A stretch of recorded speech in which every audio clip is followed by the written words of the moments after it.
everybody. It's time for the Steckline Report. We're out in the field. Outstanding in our field again.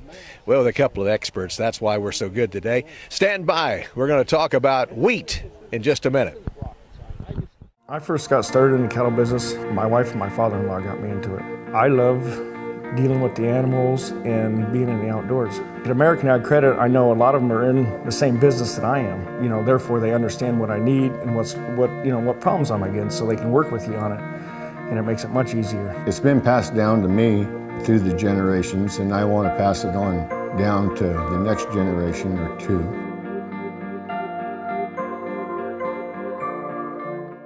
Our special guest today here on the Steckline Report, we're out at Kauffman Farms near Yoder, Kansas.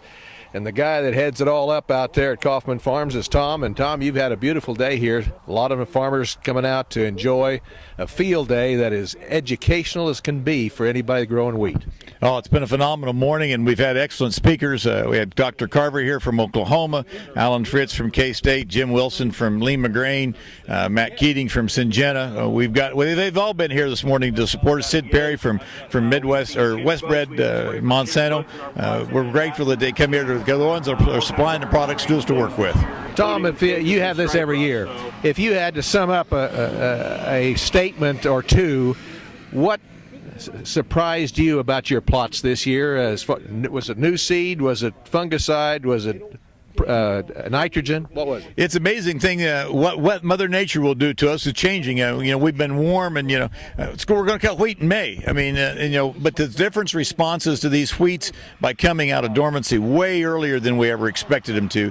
I think we're going to see a lot high-end yield potential off of these fields than what we've been seeing in the last several years, just because of being out of dormancy early. And what about, it seems to me like a lot of people applied some products this spring that they normally didn't. We've put a lot of fungicides on wheat this year. The disease issues on wheat and the pressure we've had early, because it's been warm and we've killed nothing off. Everything's been able to be in a brewing pot, and it's here. But fungicide, definitely the guys who didn't, it's a good test plot that's over at my house, it's just a mile from here. Rust is just flat eating it up, but it does not bother this. We've got some damage here, but nothing like what we've had where we didn't do anything at all. Well, you should have some seed to sell this year. We hope to have some seed to sell. Any new products? We've got CJ will be back out on the block that's new. T154 will be new for us to sell. We've got we'll have a lot of the standbys that we've been working with, the Duster. We've got Garrison, which will be new. Billings is fairly new. We've got quite a few new lines to go with. We've got the possibility of having a new product from AgriPro Southwind. If we don't sell it all for foundation seed, it will be able to release also. Well, the old seed you sold me looks mighty good out there on the Ponderosa. I got to tell you, we mixed Endurance and Duster, I believe. Yes, we did. And then you had me try 1/4 of T154. T158 was a new one last year that we had all the high-end yield potential off of. It's been around for 3 or 4 years, but it's super good wheat to look at for high-end yields. I can't wait to get the combine in it. Another guest here all day and talking to the farmers, AgriPro. Boy, I remember that name from a long time ago. You guys have been wheat breeders for I don't know how long, Matt. Good 40 years. 40 years? Yep. What's new?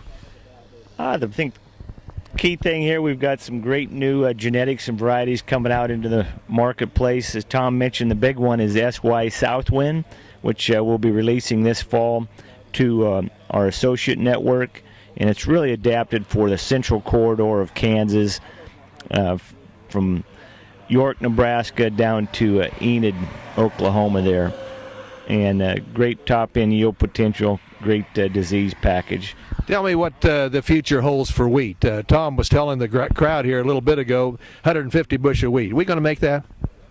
I believe where there's a will, there's a way. And I think the statement, the number of people that we have here speaking today, we've got Westbred, we've got ourselves, we've got Lima Grain, and you've got our traditional public breeding programs, all pushing to increase profitability and yield potential on wheat. So, the key benefactor of that are going to be producers, because competition will force innovation out there, and hopefully our company will be the one in the forefront of delivering products that are valuable to the grower. Well, you have been for a good long time, and look forward to that next new variety. Very good. Thank you. Hey, by the way, what about hybrid wheat?